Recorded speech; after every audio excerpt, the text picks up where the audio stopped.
বিধিবদ্ধ সতর্কীকরণ। আত্মহত্যা কোনো সমাধান নয়। আপনি হয়তো নিজেকে একা ভাবছেন, কিন্তু আপনার না থাকাটা অনেকের জীবন, হৃদয় পুরোপুরি ভেঙে দেবে। এটা আপনি ভুলে যাচ্ছেন। সময়টা হয়তো কঠিন, বড্ড কঠিন, কিন্তু এই সময়টাই দ্রুত বদলে যেতে পারে যদি আপনি একটু স্থির হন, একটু কথা বলেন, একটু সাহায্য চান। আপনার জীবন অমূল্য। একটা ভুল সিদ্ধান্তের জন্য অমূল্য এই জীবন নষ্ট করবেন না। কাউকে বলুন আপনার সমস্যার কথা, সাহায্য নিন, লড়ুন, বাঁচুন। এই আঁধার কাটবেই। এই পৃথিবীতে আপনি গুরুত্বপূর্ণ। রাখি বন্ধন উপলক্ষে শোনো বলি কানে কানে অডিও স্টোরি ইউটিউব চ্যানেলের বিশেষ নিবেদন। Psycho horror thriller audio drama. সাংবাদিক পার্থপ্রতিম চন্দ্রের লেখা গল্প রাখিও না আর।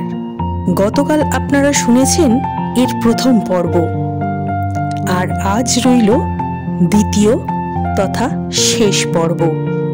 আজকের পর্বটা শুরু করার আগে আপনাদের উদ্দেশ্যে কিছু কথা। এই গল্পটা অবশ্যই হেডফোনে শুনুন। আর একটা বিশেষ অনুরোধ, আমাদের শোনো বলি কানে কানে অডিও স্টোরি চ্যানেলটি সাবস্ক্রাইব যেমন করবেন, তেমনি শেয়ার, কমেন্ট করতেও ভুলবেন না কিন্তু। আর একটা আবেদন, ডিজিটাল মাধ্যমে ওটিপি, ভুয়ো কলের মতো বিষয়গুলি নিয়ে অবশ্যই সতর্ক থাকুন। ধূমপান, মদ্যপান বর্জন করুন। নিয়মিত স্বাস্থ্য পরীক্ষা করান। রাখিও না আর গল্পটার প্রথম পর্বটা যারা শোনেননি তারা ডেসক্রিপশন বক্সে গেলেই লিংক পেয়ে যাবেন। আর যারা সেটা করতে চাইছেন না তাদেরকে ছোট্ট করে বলে দিই প্রথম পর্বে ঠিক কি ঘটেছিল। রাখি পূর্ণিমার দিন ভোর রাতে এক দুঃস্বপ্নে জেগে ওঠে রিজু। সোশ্যাল মিডিয়ায় দেখে একটা পোস্ট, রাখিও না আর, এক অভিনব রাখি বন্ধন উৎসব শুধুমাত্র তাদের জন্য যারা হারিয়েছেন নিজেদের প্রিয় ভাই, দিদি, বোন অথবা দাদাকে। অন্যদিকে তিথিও রাস্তার ধারে একই পোস্টারে চোখ রেখে মনে করে তার হারিয়ে যাওয়া ভাইকে। আঁধারে বৃষ্টির শহরে দুজনেই একসময় পৌঁছায় ঘোষপুকুর মাঠের সেই অনুষ্ঠানে, যেখানে দুই শূন্যতা মিলে গড়ে ওঠে এক নতুন সম্পর্ক। আলো, আঁধার, অশ্রু আর আশার মধ্যে শুরু হয় রাখির সেই ভিন্ন ধর্মীয় অনুষ্ঠান, রাখিও না আর। এখানেই শেষ হয় প্রথম পর্ব। তাহলে চলুন আর কথা না বাড়িয়ে শুরু করা যাক রাখিও না আর এর দ্বিতীয় পর্ব।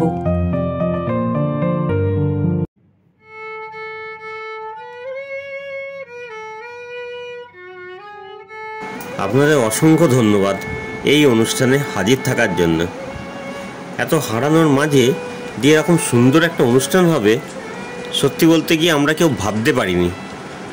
কিন্তু আপনারা যেভাবে ভাঙা হৃদয় নিয়েও এই অনুষ্ঠানকে আলোয় ভরিয়ে দিলেন তার কোনো প্রশংসাই যথেষ্ট নয়। যাই হোক, আর বেশি সময় নেব না, এখন বাইরে খুবই বৃষ্টি হচ্ছে। আপনাদের জন্য আমাদের গাড়ির ব্যবস্থা আছে, আপনারা নিরাপদে বাড়ি ফিরুন। আগামী দিনে আমাদের আবার দেখা হবে এই আশাই রইল। অয়নের কথা শেষ হতেই একে একে যে যার আসন ছেড়ে নিচে নামার জন্য তাড়াহুড়ো করতে লাগলো। একটা আবেগ ঘন পরিবেশ থেকে উঠে সবাই যেন বাস্তবে ফিরল। খুব দ্রুত ঘরটা ফাঁকা হয়ে গেল। রিজু আর তিথি একটু পরে আসন ছাড়ল। ওদের দেখে মনে হচ্ছে ফেরার খুব একটা তাড়া নেই। রিজু একটু এগিয়ে যেতেই অয়ন পিছু ডাকলো। রিজু, আপনি একটু বসুন। তিথি, আপনিও। সবার কথা শোনা হলেও আপনাদের গল্পটা পুরো শোনা হয়নি। আমি সাংবাদিক হিসেবে যতটা শুনেছি সেটা শুধু পেশাদারি ফরম্যাটের রিপোর্ট লেখার জন্যে, কিন্তু আপনাদের নিজেদের দিকটা ঠিক কি? বাইরে বৃষ্টি, ঝড়ের আওয়াজটাও বেশ তীব্র হলো। অয়ন ছুটে গিয়ে জানলাটা বন্ধ করতে গেল। ধমকা হাওয়ায় দুটো মোমবাতি নিভে গেল। সবাই এতক্ষণে গাড়িতে উঠে চলে গিয়েছে। রিজু আর তিথির গল্প শোনার মতো এখানে আর কেউ নেই। শুধু অয়নই ওদের গল্পের একমাত্র শ্রোতা।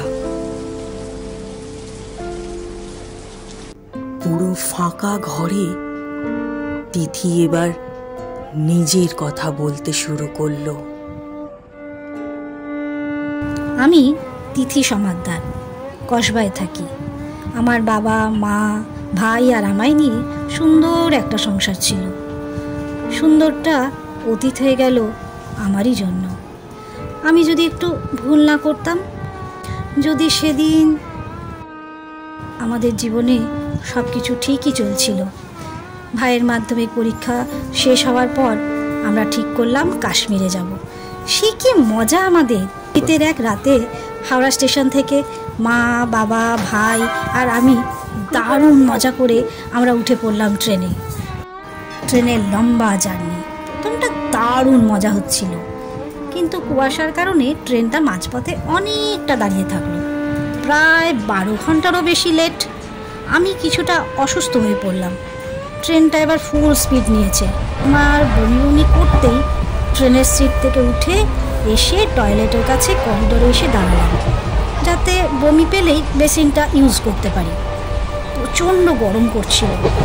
ট্রেনের বন্ধ দরজাটা খুলে দাঁড়ালাম। আমায় একা আসতে দেখে ভাইও সঙ্গে এলো। আমি ট্রেনের দরজার একেবারে কাছে চলে গেলাম। ট্রেনটা তখন পুরো জান লাগিয়ে ছুটছে। প্রচণ্ড হাওয়ায় আচমকা আমার ওড়নাটার দরজার ঢুকে আটকে গেল। ভাই সেটা দেখে এগিয়ে এসে ছাড়াতে গেল। ব্যাস, তারপরে সব শেষ। আমায় বাঁচাতে গিয়ে অসতর্কতায় ভাই ট্রেন থেকে ছিটকে পড়ল। লাইনের পাশের একটা পোল ওকে থেতলে দিল। ওড়নাটা ঠিকমতো সামলাতে না পারা আমার ভাইকে কেড়ে নিল। বাকিটা আর মনে নেই। এই ঘটনার পর আমায় মানসিক হাসপাতালে ভর্তি করা হয়। বাকি আর তেমন কিছু মনে নেই আমার। শুধু এটাই মনে আছে, হাসপাতাল থেকে বাড়িতে একটা ট্যাক্সিতে চড়ে পালিয়ে এসেছিলাম।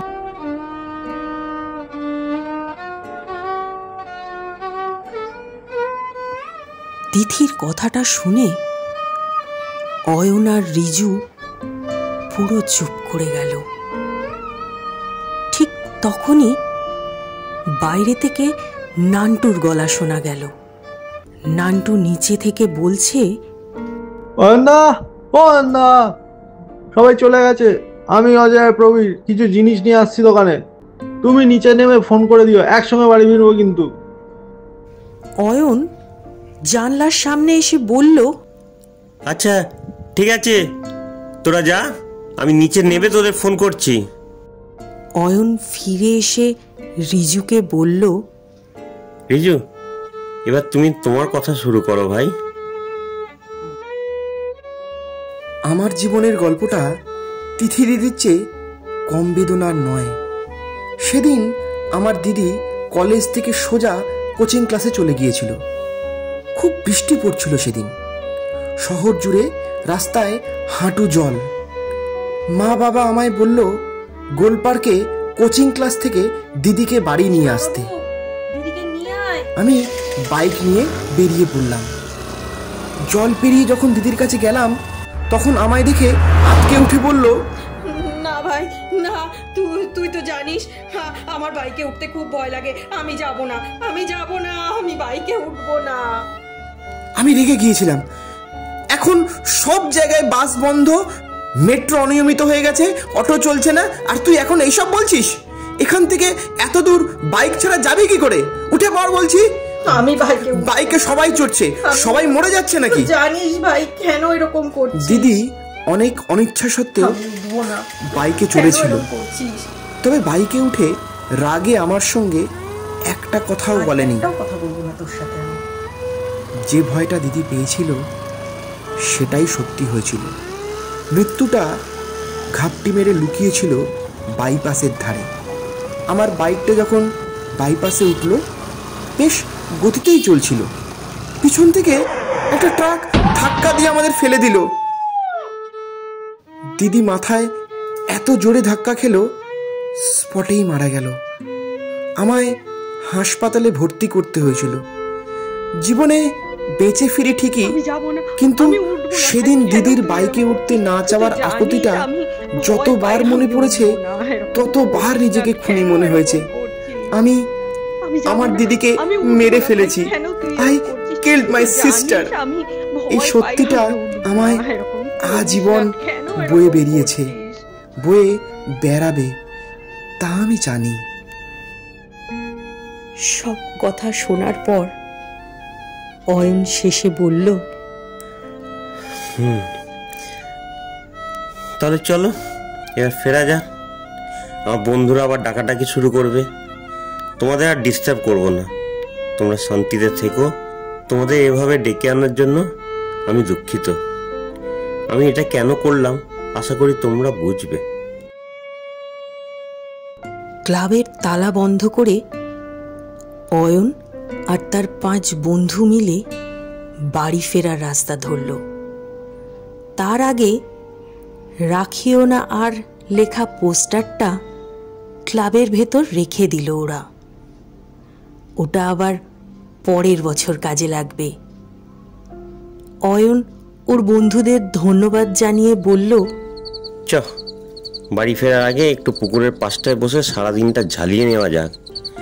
সারাটা দিন যা পরিশ্রম হলো, কত কথা শুনলাম, কত গল্প শুনলাম, মাথাটা পুরো হ্যাং হয়ে আছে।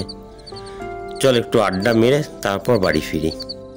সেটা শুনে নান্টু বলল, গুরু, এমন একটা আড্ডার মাঝে আর পরিশ্রমের পর একটু ঢুকুঢুকু করলে হয় না?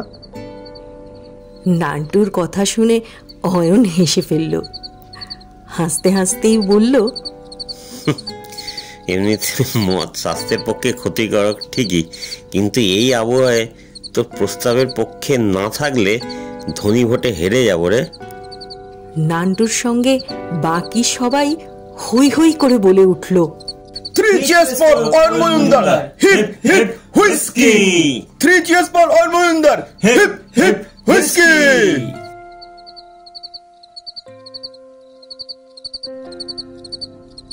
তিথি আর রিজু এখন একটা ফাঁকা দিঘির পাড়ে বসে আছে।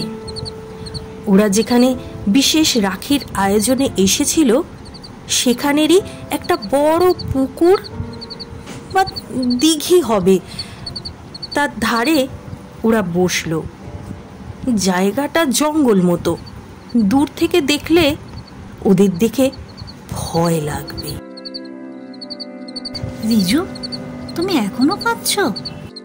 কাঁদতে ভাল লাগে না, তবু চোখের জল থামে না তো। তবে আমার চোখের জল শুকিয়ে গেছে বোধহয়। কাঁদতে চাইলেও কাঁদতে পারি না। একটা কথা তোমায় বলবো ভাই। ভাই যখন বললে, দিদি আবার পারমিশন চায় নাকি? তা ঠিক, তাহলে শোনো। তুমি শুধুই নিজেকে দোষ দিচ্ছ তোমার দিদির মৃত্যুর জন্য। ওটা জাস্ট একটা অ্যাক্সিডেন্ট ছিল, অ্যাক্সিডেন্ট। আমাদের দেশে বাইক দুর্ঘটনা দিন দিন বাড়ছে। রাস্তায় বেশিরভাগ দুর্ঘটনাই চালকের দোষে হয় না। সেদিন তোমারও কোনো দোষ ছিল না, ওটা নিছকই একটা দুর্ঘটনা ছিল। দুর্ঘটনার জন্য নিজেকে দোষী ভেবে জেলবন্দি করে রেখো না। এবার মুক্তি নাও, নতুন একটা জীবন শুরু করো, যে জীবনে আবার তোমার একটা দিদি হবে। বাহ, কি ভালো বললে দিদি। কথাগুলো তুমি যেভাবে বললে আগে কেউ তো এইভাবে বলেনি। সবাই আমাকে দোষ দিয়েছে, সবাই আমার পিছনে বলেছে আমার দিদিকে আমি মেরে ফেলেছি, আমি মার্ডারার। লোকেরা অনেক কথা বলে রিজু, আশা করি জীবন মৃত্যুর মাঝখানে আটকে সেটা ভালো টের পাচ্ছ। তা ঠিক, তবে দিদি আমি তখনই নতুন জীবন শুরু করতে পারবো যখন তুমিও আমার মতো ভাববে। তোমার ভাইও সেদিন ট্রেন থেকে ছিটকে পড়েছিল, সেটা নিছকই দুর্ঘটনা, তাতে তোমার কোনো ভূমিকা ছিল না। দুর্ঘটনা তো নিয়তির দুষ্টুমি, তাই না? তুই বলছিস ভাই? হ্যাঁ দিদি, হ্যাঁ দিদি রে, তুই আমার মতো নিজেকে দোষী ভাবিস না। চল তাহলে দুই ভাই দিদিতে আমরা নতুন জীবন শুরু করি, আমরা মুক্তি নিই। ওরা 6 জন পুকুর ধারের পাশে একটা সিমেন্টের বাঁধানো বেঞ্চে গোল হয়ে বসে আছে। ওদের সামনে দামি ব্র্যান্ডের অ্যালকোহলের বোতল। এরই মধ্যে সবার 3-4 পেগ করে পান করা হয়ে গিয়েছে। ওরা অবশ্য কেউ পেশাদার মাতাল নয়, 9 মাসে 6 মাসেই খায়, তাই এর মধ্যেই ওরা বেশ মাতাল হয়ে উঠেছে। নেশাটা অবশ্য সবচেয়ে বেশি চড়েছে অয়ন, নান্টু আর অজয়ের। নেশা চড়লে সুরার আসরে গলাও চড়ে। গল্পের সুর তখন ধা নি সা ছাড়িয়ে অনেক দূর পৌঁছে যায়। ওদের আসরটা এখন ঠিক সেই জায়গায় এসেই পৌঁছেছে। নান্টু বলল, অয়নদা, ওই দুটো ভাই দিদি কোথায় গেল বলো তো? আমি শালা গুনে গুনে গাড়িতে তুললাম, 14 জন হলো, 3টে বড় গাড়ি, কিন্তু আমাদের কেস তো ছিল 16 জন। এবার অজয় নেশার স্বরে বলল, নন্টুটার 3 প্যাকেট টোটাল নেশা চলে গেছে। 16 জন কোথায়? আমাদের টোটাল 14 জন গেস্ট ছিল, 20 জন নাম লিখিয়েছিল, 6 জন আসেনি, স্ট্রেট 14 জন। সালা নান্টু আর মাল খাস না ভাই। শোন, অঙ্কের কাছে ছিলাম আমি ঠিকই, কিন্তু আমার ডেকোরেটার্সের ব্যবসা, গেস্ট গুনতে আমায় শেখাবি না। আজ আমাদের অনুষ্ঠানে 16 জন গেস্ট এসেছিল, আর আমরা হলাম 6 জন। টোটাল 22টা লোক, 25টা খাবারের প্যাকেট, 30টা চেয়ার, 4টে টিউব, একটা এলইডি, যদিও কারেন্ট ছিল না বলে লাইটগুলো একদম লাগেনি। 5 প্যাকেট মোমবাতিতেই মিটে গেছে সবটা। অজয় কিছু একটা বলতে যাবে, কিন্তু অয়ন ওদের চুপ করিয়ে দিল। এই তোরা থাম, এখন গেস্ট কাউন্ট করার সময় নাকি? Past is past. এখন গেস্টদের কথাগুলো নিয়ে গল্প করার পালা। ভাবা যায় না কত মানুষ কত দুঃখ চেপে বেঁচে থাকে। অয়নের কথা শুনে নান্টু হেসে বলল, এই মাইরি অয়নদা, আমারও একটা দুঃখ আছে মাইরি। এই কি দুঃখ রে? তোর আবার কিসের পেন? ব্যাচেলার্স পেন, বুকে ব্যথা। বলছি কি, তুমি যে স্টাইলে রাখিও না আরটা করলে, সেরকম ভাবে প্রেমিক প্রেমিকাদের মৃত্যু নিয়ে গোলাপ শুকায় না আর এর মতো কিছু একটা করলে হয় না? কথাটা শুনে অয়ন খুব রেগে গেল। ওর এত রাগ হলো, মদের বোতলটা ছুঁড়ে মাটিতে ফেলে নান্টুর দিকে তেড়ে গিয়ে বলল, rascal, I will kill you. তুই এসব নিয়ে ইয়ার্কি করছিস? ভাই বোন হারানোর দুঃখ তুই কি করে বুঝবি? তুই তো শালা অনাথ, তোর সাতকুলে কেউ আছে? থাকলে বুঝদিস ভাই, ভাই বোন কিংবা দাদা দিদি হারানোর মানুষগুলোর বুকে কত বড় পাথর জমে থাকে, আর তুই সেসব নিয়ে ইয়ার্কি করছিস রাস্কেল। নান্টু কিছুটা থতমত খেয়ে গেল। না মানে ওইটা আমি ভেবে বলিনি। ঠিক তখনই অজয় চিৎকার করে উঠল, এই এই অয়নদা, এই অয়নদা, এদিকে দেখো দেখো, এই পুকুরে ওই দিকটা একটা ছেলে একটা মেয়ে কেমন দাঁড়িয়ে গল্প করছে, টোটাল ভূতের মতো। আমার ভয় লাগছে অরুণদা, খারাপ এই সময় ওখানে কেউ যায়? ওখানে বিষধর সাপের ভাষা, শিয়ালও আছে, ওদের কেউ কিচ্ছু করছে না। তার মানে এই অরুণদা ভয় লাগছে, এরা নিশ্চয়ই এদিকের কেউ নয়, তা না হলে ওদের কেউ যেতই না। অয়ন, নান্টুরা অজয়ের এই কথাটা শুনে পুকুর পাড়ের ওই দিকটাতে দেখলো। পুকুরটার ওই পাড়টা বেশ অনেকটাই দূরে আর ঘন অন্ধকার। ওরা যে কি দেখতে পেল তা ঠিক বোঝা গেল না। শুধু অয়ন বলল, যারা থাকার থাকুক, সবার বাঁচা মরা থাকা না থাকার দায়িত্বটা আমাদের নয়। চল এবার বাড়ি ফেরা যাক। নান্টুরা মুডটা অফ করে দিল পুরো। ওই অন্দা শোনো না, দাঁড়াও একটু দাঁড়াও, একসাথে যাবো, দাঁড়াও অন্দা। মদের আসর ছেড়ে এবার সবাই একে একে উঠে দাঁড়ালো। নান্টু বলল, আন্দা ভেরি সরি, তুমি ঠিক বলেছ। আমি অনাথ বলেই মানুষের ভালোবাসা আলাদা আলাদা লেভেল ধরতে পারি না। কিন্তু তুমি একটা কথা বলবে, এই ধরনের রাখি বন্ধনের অনুষ্ঠান তুমি কেন করো? আর এবারে আসা দুটো গেস্ট, ওই কি যেন নাম, রিজু আর তিথি, আসলে কে? ওরা যে এসেছিল সেটা আমি আর তুমি ছাড়া আর কেউ টের পেলাম না, কেন বলো তো? মানে রিজু ওরা কারা? তাহলে ওরা কারা? তোদের সবটা বোঝার দরকার নেই, শুধু এটা জেনে রাখ, আমাদের আজকের অনুষ্ঠানে দুটো স্তর ছিল, একটা চেতন আর একটা অবচেতন। একটার আয়োজন আমরা সবাই মিলে করেছিলাম, আর একটার শুধু আমি। এই যে আমাদের গেস্ট সংখ্যা নিয়ে তোদের মধ্যে যে কনফিউশনটা হয়েছে, সেটা অনুষ্ঠানের ওই দুটো স্তরের জন্যে। আসলে রাখিও না আর এই অনুষ্ঠানে 14 জন জীবিত ও বাকি 2 জন মৃত গেস্ট ছিল। মানে রিজু আর তিথি আত্মহত্যা করে কয়েকদিন আগে। রিজু মজুমদার আর তিথি সমাদ্দার, পেপারে বেরিয়েছিল ওদের সুইসাইডের খবর। ওরা ওদের দিদি আর ভাইয়ের মৃত্যুর জন্য নিজেদের দায়ী ভেবে আত্মহত্যা করেছিল। আমি দুটো সাধারণ সুইসাইডের খবর কভার করে দুটোর মধ্যে কানেকশন বের করেছিলাম। ওই দুটো সুইসাইডের কমন কানেকশন ছিল ভাই আর দিদির মৃত্যুতে পরোক্ষভাবে জড়িয়ে থাকার অনুশোচনা।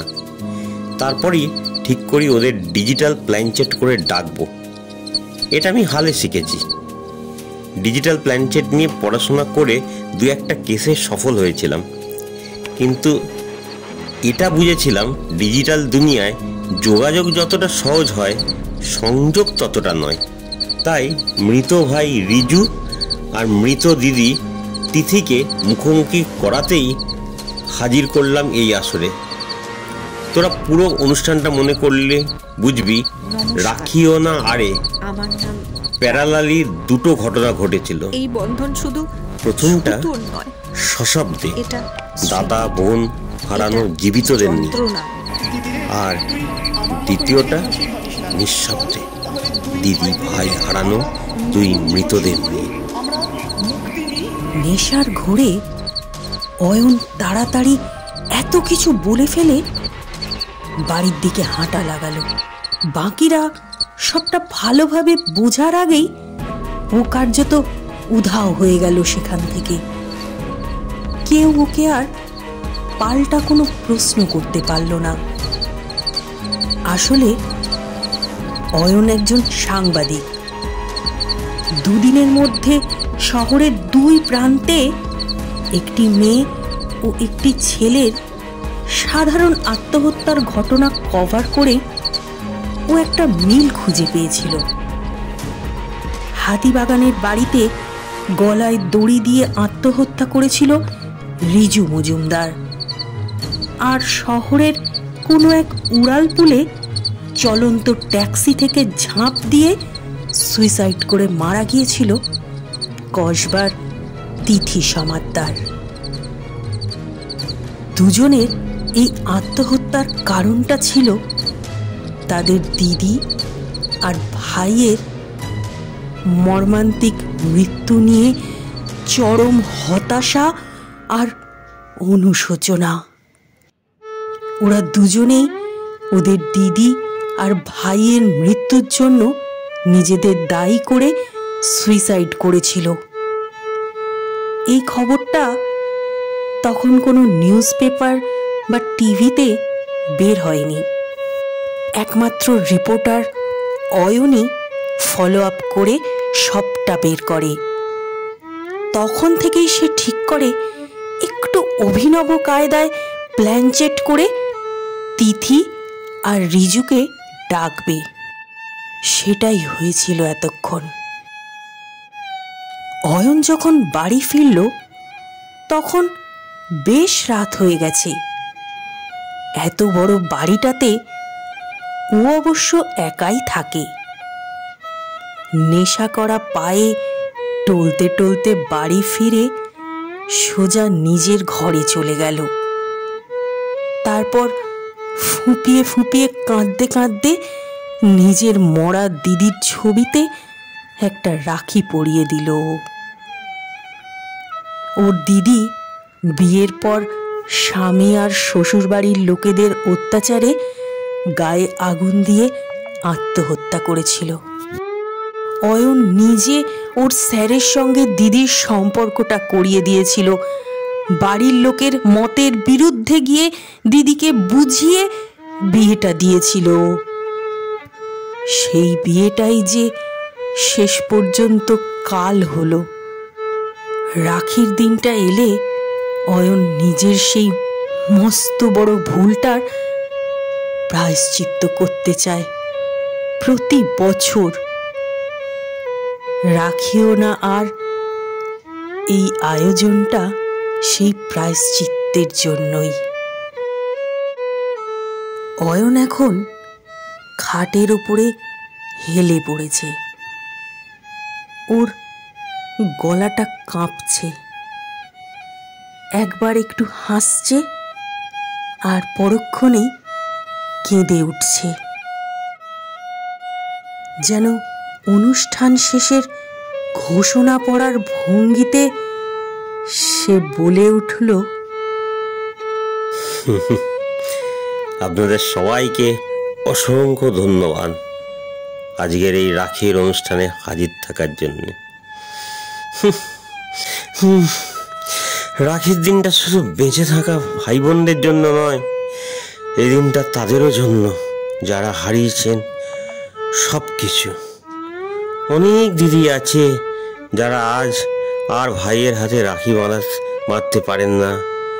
অনেক ভাই আছেন যারা এখন আর দিদির জন্য রাখি কিনে আনেন না।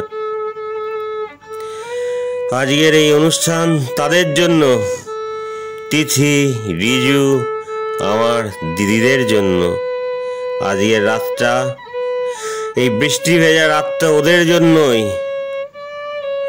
ধন্যবাদ সবাইকে শেষ পর্যন্ত আমাদের এই অপূর্ণ, অসম্পূর্ণ কিন্তু সত্যি গল্প শোনার জন্য।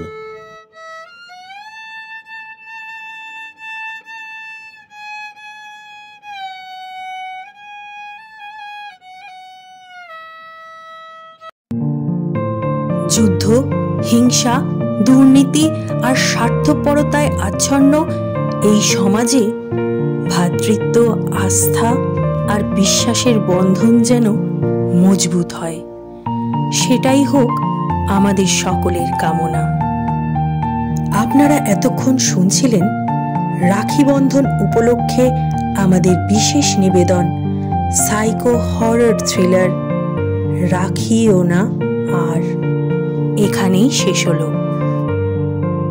গল্পের চরিত্র বিন্যাসে সাহায্য করেছেন সূত্রধর আমি রীতা পাল চন্দ্র, রিজু পার্থপ্রতিম চন্দ্র, তিথি পিয়ালি নিয়োগী, অয়ন সৈকত নিয়োগী, নান্টু শুভায়ন রায়, অজয় কণ্ঠ বদলে পার্থপ্রতিম চন্দ্র। বেহালায় সঙ্গত দিয়েছেন সৈকত নিয়োগী। রাখিও না আর গল্পটি আমরা গত দুদিন ধরে দুটি পর্বে আপনাদের সামনে পরিবেশন করলাম। কেমন লাগলো আমাদের এই সাইকো হরর থ্রিলার গল্পটি অবশ্যই জানাবেন। আর প্রতিদিনের হাজারো ব্যস্ততার মাঝে একটু সময় দিন গল্পের দুনিয়াকে। একটা ভালো গল্প সত্যিই পারে দম বন্ধ করা বাস্তবতার মাঝে কিছুটা অক্সিজেন যোগাতে। আমরা সেই চেষ্টা নিয়েই এসেছি। আপনাদের ভালোবাসা পেলে আমাদের পথ চলাটা আরো সহজ হয়। ও আর একটা কথা, আমরা এই প্ল্যাটফর্মে নতুন, আর তাই এই বিষয়ে অন্য সব প্ল্যাটফর্মগুলির মতো কোনো আধুনিক প্রযুক্তিগত এবং পরিকাঠামোগত ব্যবস্থা এখনো আমরা তৈরি করতে পারিনি। তাই হয়তো কিছু জায়গায় আপনাদের শুনতে অসুবিধা হতে পারে। এর জন্য আমরা দুঃখিত এবং আন্তরিকভাবে ক্ষমা প্রার্থী। তবে একটা কথা জোর দিয়ে বলতে চাই, আমরা শুধু চেনা গল্প নয়, একেবারে আনকোড়া নতুন ধরনের কনসেপ্ট নিয়ে কাজ করছি।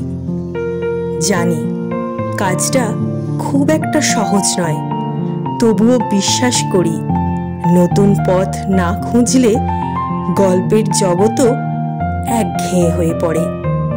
প্রতিটি শব্দে, প্রতিটি দৃশ্যে আমরা আপনাদের অনুভব ছুঁয়ে যেতে চাই। তাই সীমিত সামর্থ্য নিয়েও আমরা অবিরত চেষ্টা করে যাচ্ছি।